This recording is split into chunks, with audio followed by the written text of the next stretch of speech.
제가 목회 사역을 하면서 가장 힘들면서도 가장 중요한 순간이 있는데요.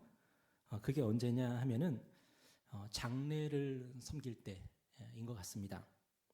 물론 결혼식을 섬길 때도 중요하고 의미가 있겠지만 장례를 섬길 때 가장 마음이 무겁기도 하고 그리고 가장 중요하게 또 생각이 들기도 합니다. 여러분, 장례식장의 분위기는 거의 대부분 무겁습니다. 유가족에게 어떤 말을 해야지 위로가 될까 참 고민이 됩니다. 특히 자녀를 잃은 분들에게는 솔직히 할 말이 없습니다. 그런 예배를 제가 인도해 본 적이 있는데 뭐라고 말을 해야 될지 모르겠더라고요. 위로 예배 설교는 했지만 그 다음에 인사를 나누면서 교제하면서는 무슨 얘기를 해야 될지를 모르는 그런 상황이었습니다. 여러분은 장례식장에서 유가족들에게 무슨 말을 하십니까? 어떤 말로 위로를 하십니까?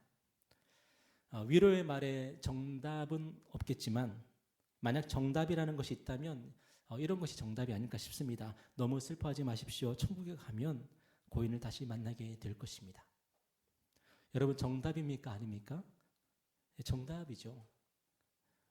우리가 할 수 있는 최고의 위로가 우리가 천국에서 다시 만난다는 거 아니겠습니까? 그런데 이 정답조차도 위로가 되지 않을 때가 많이 있는 것 같습니다. 어떤 때는 이 정답이 사람을 더 짜증나게 만들 수도 있는 것 같습니다.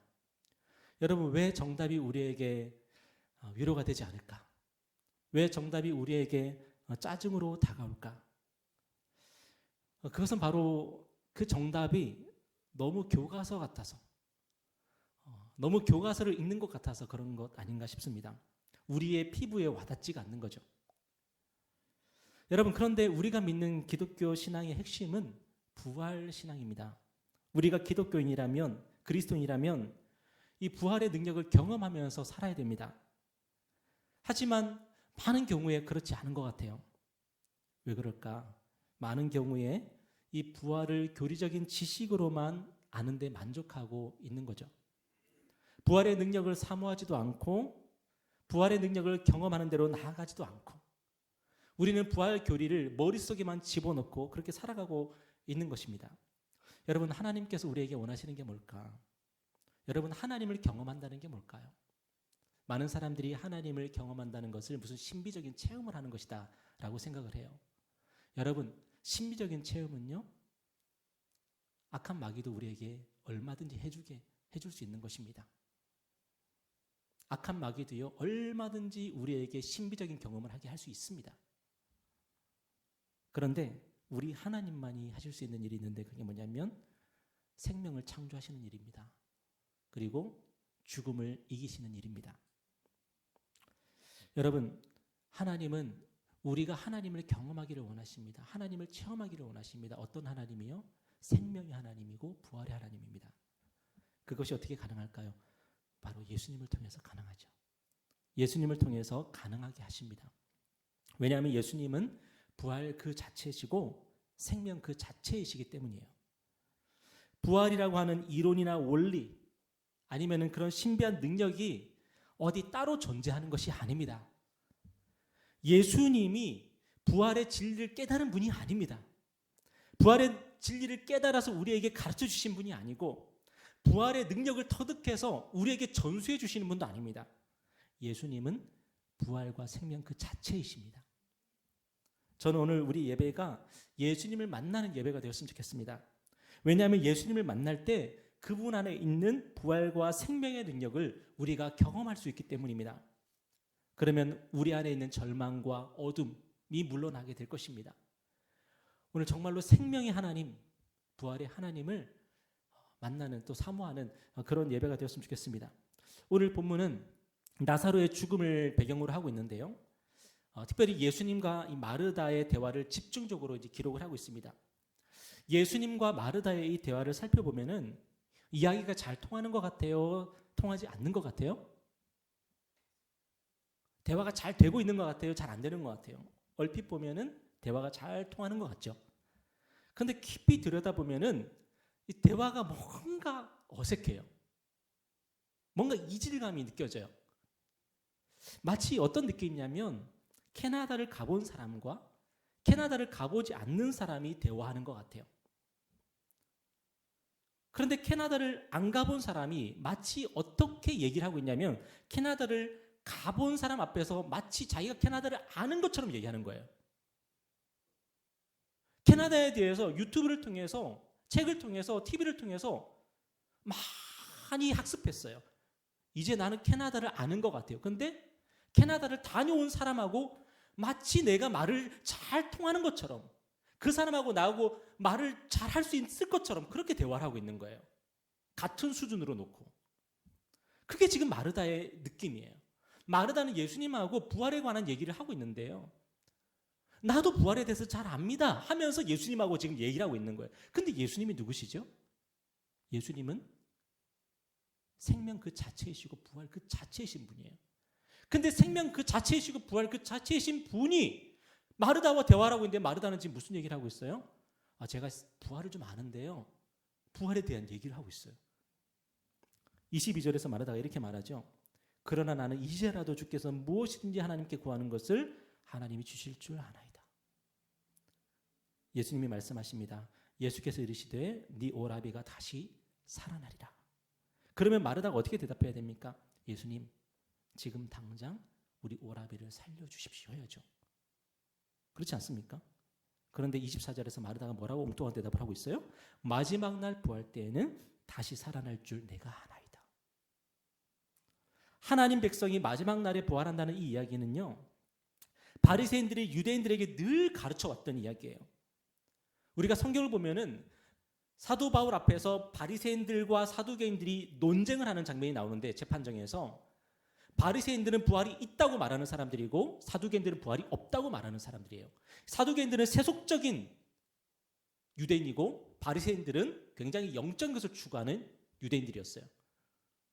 그러니까 바리새인들은 이스라엘 백성들에게 부활에 대해서 그동안 잘 가르쳐 왔던 거죠. 마르다도 나면서부터 유대인이었기 때문에 당연히 부활 교리에 대해서 그는 받아들이고 있었고 알고 있었어요. 그런데 이 마르다의 문제가 뭐냐면 부활 교리를 알고는 있는데 부활 그 자체이신 예수님을 잘 모르고 있었던 거예요.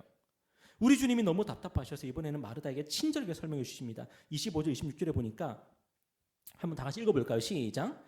예수께서 이르시되 나는 부활이요 생명이니 나를 믿는 자는 죽어도 살겠고 무릇 살아서 나를 믿는 자는 영원히 죽지 아니하리니 이것을 내가 믿느냐. 예수님이 뭐라고 말씀하세요? 부활이라고 하는 어떤 원리가 아니라, 부활이라고 하는 이 세계 어떤 작동 방식이 아니라 내가 부활이고 생명이야 라고 말씀하시는 거예요. 내 옷에 손을 대면은 혈루증 여인이 즉시 고침을 받는 것이고, 내가 손을 닿기만 하면 나병에 걸린 사람이 즉시 낫게 되는 것이고,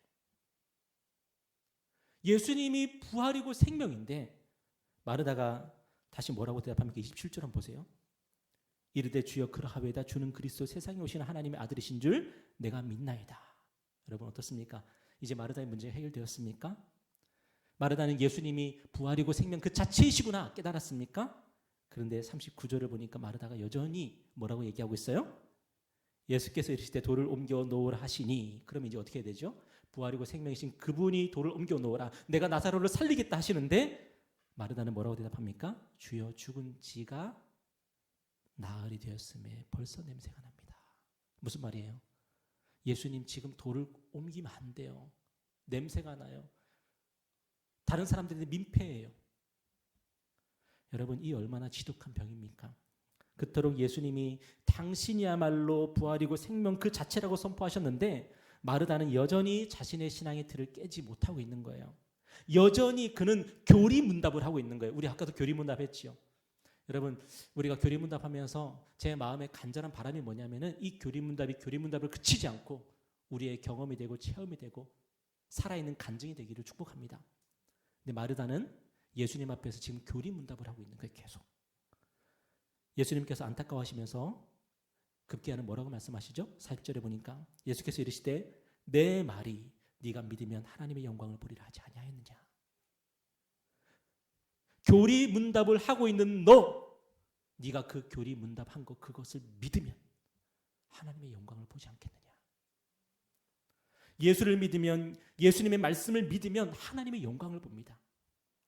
부활과 생명의 능력을 경험합니다. 하지만 마르다는 계속 부활 교리만 말합니다. 예수님을 부활과 생명 그 자체로 보지 못하고요, 예수님을 통해서 지금 당장 부활과 생명의 능력을 경험하려고 하지 않습니다. 여러분, 신앙생활에 있어서 교리적인 지식은 너무나도 중요합니다. 교리적인 지식이 우리 신앙에 나아갈 방향을 가르쳐 줍니다.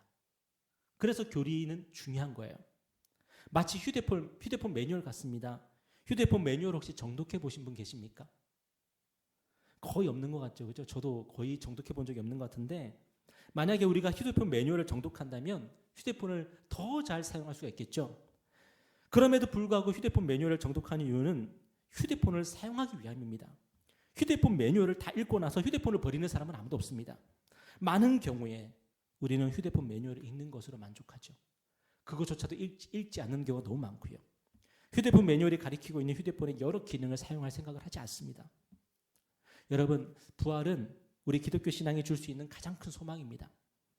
그런데 부활을 교리로만 알고 있고 우리의 삶에 적용하지 않는다면요, 아무 소용이 없습니다. 하나님은 아브라함에게 사랑하는 외아들 이삭을 모리아산에서 번제로 바치라고 요구하셨습니다. 그때 아브라함은 믿음으로 순종했습니다. 창세기 22장에 보니까 한번 읽어보겠습니다. 여러분, 아브라함이 이삭에게 뭐라고 말해요? 번제할 어린 양은 하나님이 자기를 위하여 친히 준비하실 거야. 여러분, 이 고백이 머릿속에만 있었습니까? 아니죠. 아브라함이 이 고백을 하면서 그는 모리아산으로 나아갑니다. 거기서 이삭을 죽입니다. 물론 진짜로 죽인 건 아니지만 그때 하나님께서 이삭을 그에게 돌려주시죠. 여러분, 우리가 이 땅에서 믿음으로 살아나가는 것이 왜 어려울까요? 결국에는 예수 그리스도의 부활의 능력을 우리가 믿지를 못하는 거예요.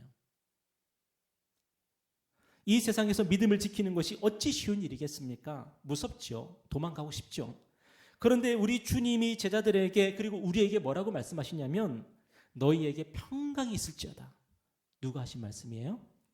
부활하신 주님이 하신 말씀이에요. 그래서 말이 되는 거예요. 그래서 예수님이 부활하는 그 상태가 아니라 예수님이 십자가에 죽으시면서 제자들에게 너에게 평강이 있을지어다 그랬으면 제자들이 납득하지를 못했을 거예요. 그들은 기뻐하지 못했을 거예요.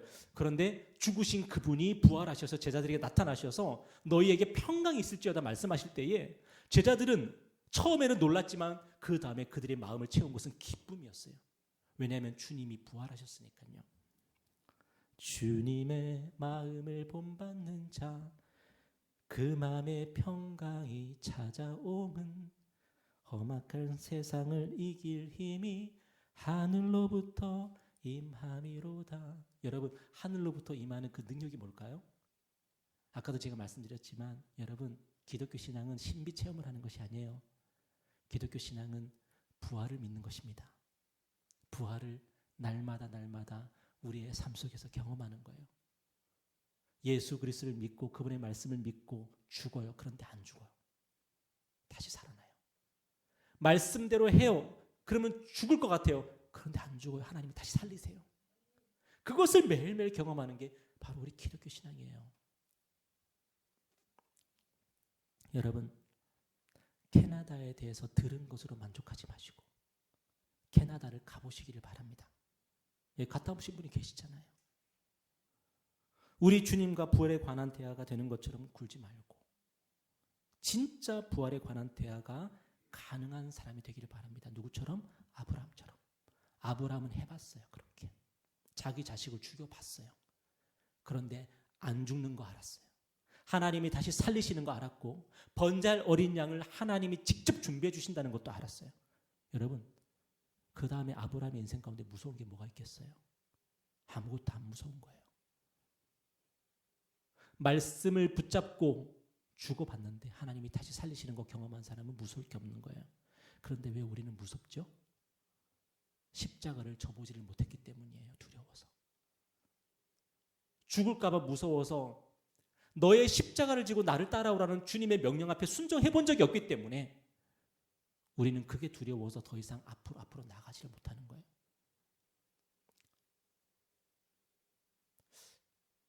저는 이 세상에 있는 모든 레저 스포츠 중에서 가장 하기 싫은 게 번지점프입니다. 10억을 준다 그러면 할 수 있을까요? 1억을 준다 그래도 못할 것 같아요. 해야 됩니까? 근데 제가 왜 번지점프를 못하냐면은 안 해봤기 때문이겠죠. 만약에 제가 해본 사람이라면 할 수 있겠죠. 십자가를 지고 우리가 죽을 수가 없는 이유는 아직 한 번도 십자가를 지고 죽어본 적이 없어서 그래요. 무슨 말이냐면 아직까지 그리스도 예수 안에서 부활하는 것이 뭔지를 우리가 모르기 때문이에요. 그러면 죽을 수가 없습니다.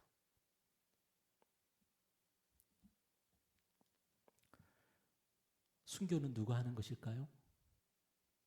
매일 죽어본 사람이 마지막에 순교를 할 수 있는 거죠. 죽어본 사람이. 삶의 순간순간마다 말씀대로 말씀의 십자가를 짊어지고 죽었는데 하나님이 다시 살리시는 것을 경험해 본 사람이 진짜 순교자가 될 수가 있는 거죠. 물론 간혹 순교자들 가운데 누가 나 밀었어 하는 사람이 있긴 합니다만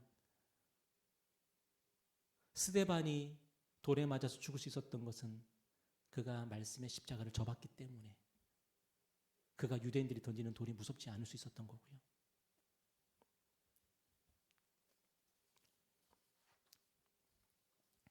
여러분, 오늘 하나님께서 저와 여러분에게 질문하십니다. 너는 죽어봤냐? 너는 죽어봤냐? 한 번이라도 죽어봤냐? 한 번이라도 내가 주는 십자가를 짊어지고 죽어봤냐? 그랬다면 내가 살리는 것을 경험했을 텐데.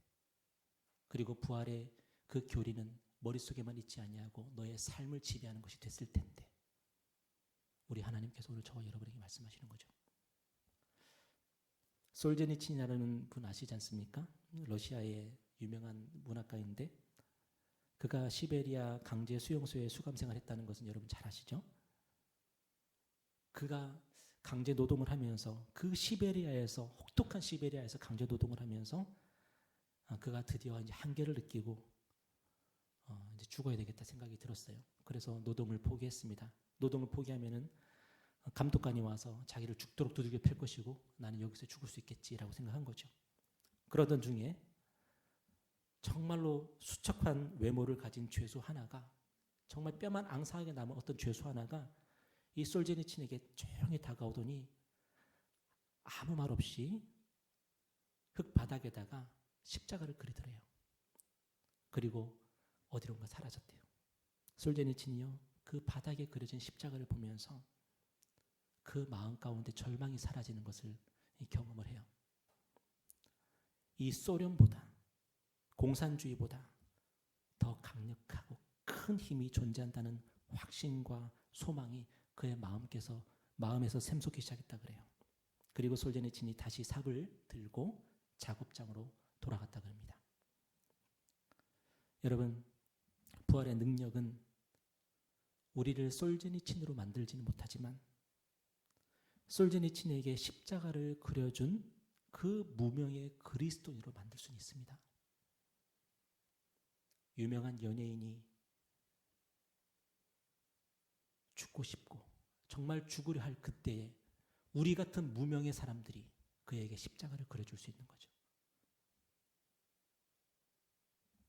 이름도 없이 빛도 없이 묵묵히 우리의 자리에서 거대한 어둠의 세력을 이기면서 살아갈 수 있는 것이고 절망에 굴복하려고 하는 사람들을 우리는 살릴 수 있는 그런 인생들이 될 수가 있는 거죠. 여러분,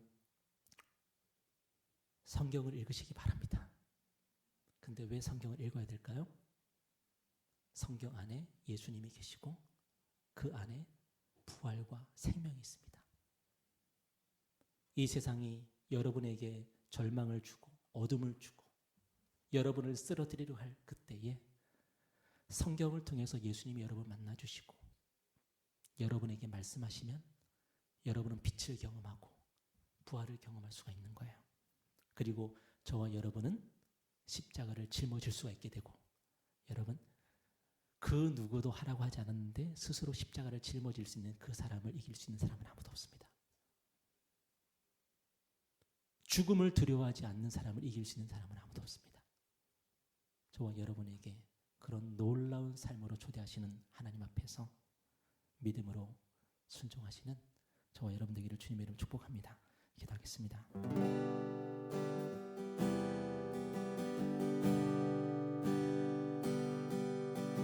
수많은 무리들 줄지어 그분을 보기 위해 따르네. 평범한 목수이신 그분 앞에 모든 무릎이 꿇어 경배하네. 모든 문제들 하나하나 죽음까지도 힘을 잃고 생명의 근원 되신 예수 이름 앞에 모든 권세를 굴복하네.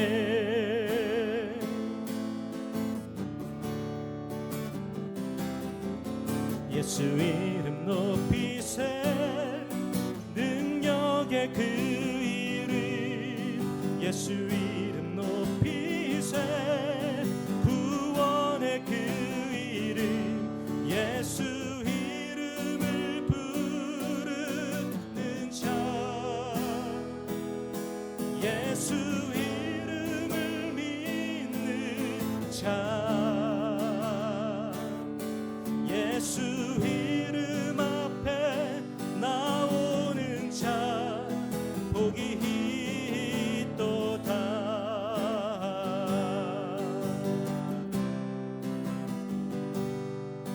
나의 계획이 실패하고 나의 소망이 끊어질 때 삶의 주관자 되신 그분 앞에 나의 무릎이 꿇어 경배하네. 나의 삶을 그분께 맡길 때 비로소 나의 마음 평안해. 구원의 반석 되신 예수의 이름을 소리 높여 찬송하네.